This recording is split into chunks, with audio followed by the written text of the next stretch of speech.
Hey everyone, it's Victor here, and welcome to scotTRANS. Today we are talking about high school experiences.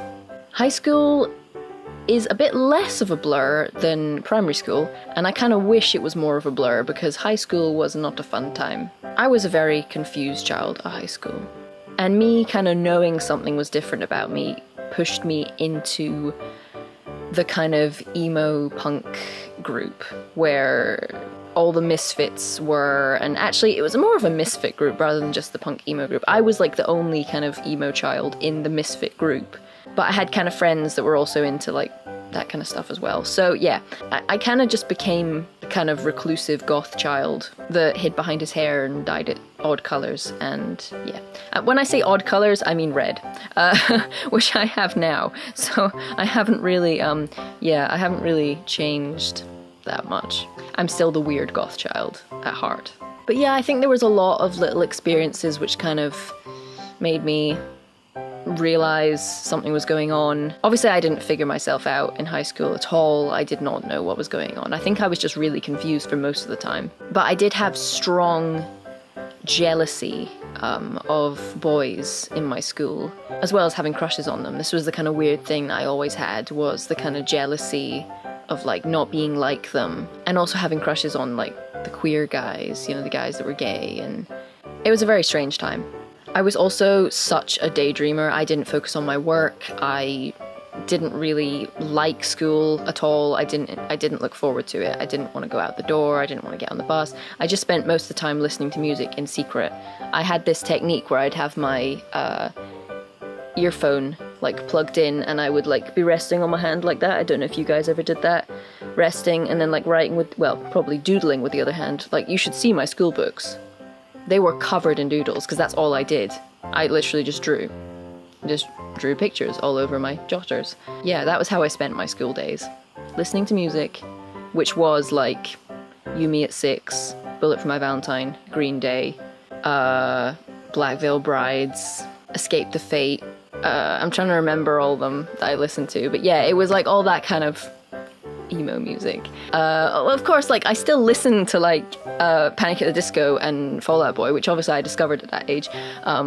I still love them to this day. There's less of the kind of like really depressing music, which I can't listen to. Like actually My Chemical Romance, I listened to a lot of My Chemical Romance when I was in high school, but it triggers me a lot now. I can't actually listen to My Chemical Romance anymore, which is kind of sad, because the music's great, but it triggers me too much. It takes me back to that time where I was pretty depressed and anxious. But yeah, I was obsessed with like sort of looking like an emo boy. And I would have a Bebo page where all I would do was like put pictures of emo boys like all on my profile. And yeah, I think at that point I just thought, oh, it's just because I have a crush on them, but actually no, it's because I wanted to be like them. And I remember having this horrible, strong jealousy of these kind of androgynous looking guys. I realize like the importance of that now, but at the time I just thought like, oh, I just have a crush on them, and everyone thought that was normal. But yeah, I actually left school before legal age. I actually left when I was 15 because I had such strong anxiety, and I think a lot of that was, well, I was being bullied over the internet as well as in school, and it just became too much for me, and I just kind of broke down, had a bit of a mental breakdown, and I just left school. Couldn't go back. I never really got any qualifications. I got my GCSEs, my standard grades, but that was it. I never got anything after that. School was just generally anxiety inducing, and I think, you know, it always was going to end with me just having to leave because I couldn't take it anymore. I'll always remember the Christmas dances being the biggest like anxiety inducing thing for me. Not only did I never have like a date to go with because I just never had a date, but I had to wear dresses, because if you didn't wear a dress, people thought that was weird. I remember actually my last Christmas dance, getting this really expensive dress that my mum bought me. It was hideous. Oh, it was so horrible. I remember being pressurized into buying it and just like, it was like green and blue, and I had bright blue tights on and like 5-inch heels that were like navy suede. It was like, oh God, I cannot believe I wore that. Like, I would never make anyone wear that, but I wore that, and like, it was a bad time.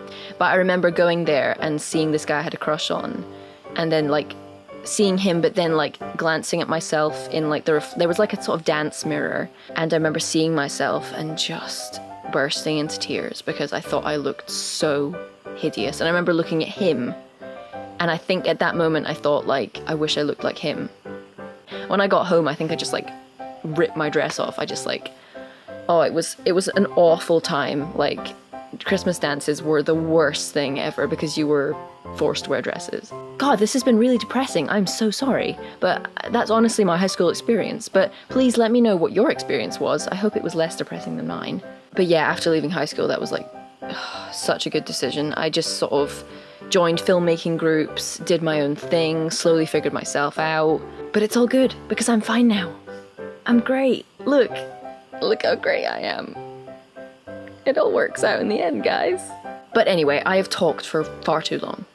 Thank you guys so much for watching, and I'll see you next Sunday.